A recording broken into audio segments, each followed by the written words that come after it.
The topic for today is story writing. As any other writing skill, story writing improves by practice.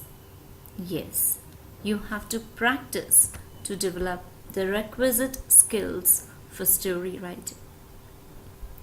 Today I'm going to consider story writing from the exam point of view.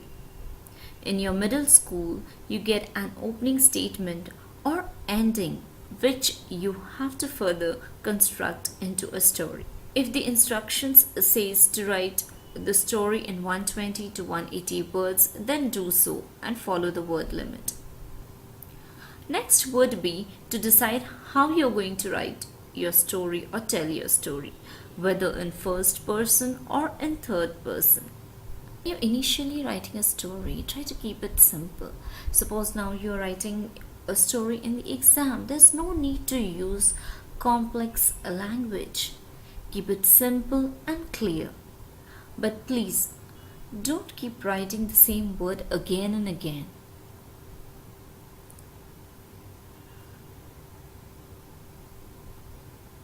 When you begin with your story, get to the point quickly. The story should interest the reader in the opening paragraph. So don't be too descriptive and don't explain too much. Get to the point right away. And the last thing that I would like to tell you is that don't leave the story unfinished. Even if you find yourself short of time in the exam, try to give a proper ending to your story. Okay?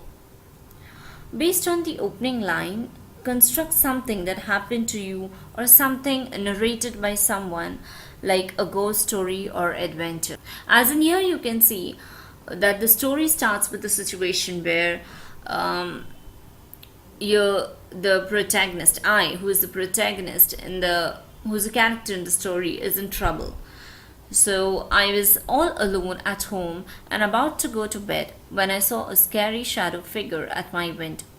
"Who is there?" I screamed. So then the lines further show the reaction and the scary encounter. I gathered courage and looked through the window. The only thing I saw was a strange shadow near my window with its eyes wide open. I started screaming with fear. Suddenly, there was a flash of lightning followed by a thunder shower. I ran out of my room only to find myself face to face with this huge human-like anatomy staring at me. Okay? So you can see the reaction of the character and the way the character reacts when the character is in trouble. That has been given you, and how the character deals with this kind of situation. Let's see. I felt very scared. I started to shout for my parents, but there was no reply.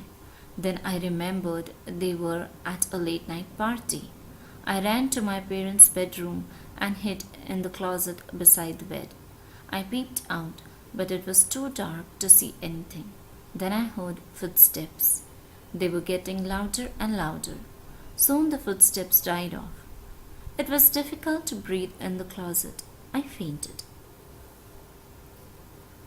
So, when you're writing a story, you need to develop more suspense, and as you can see, the language here is very simple, and the story slowly builds up the climax.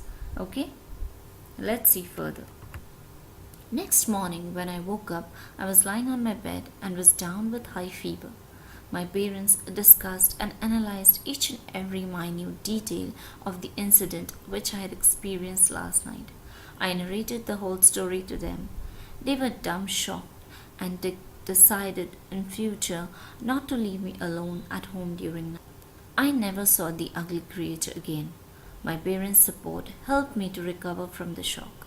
This incident haunted me for many days, but soon I realized that the only way to deal with fear is to face it. This was a story writing assignment given to my student. I think the ending is put forward in a positive way.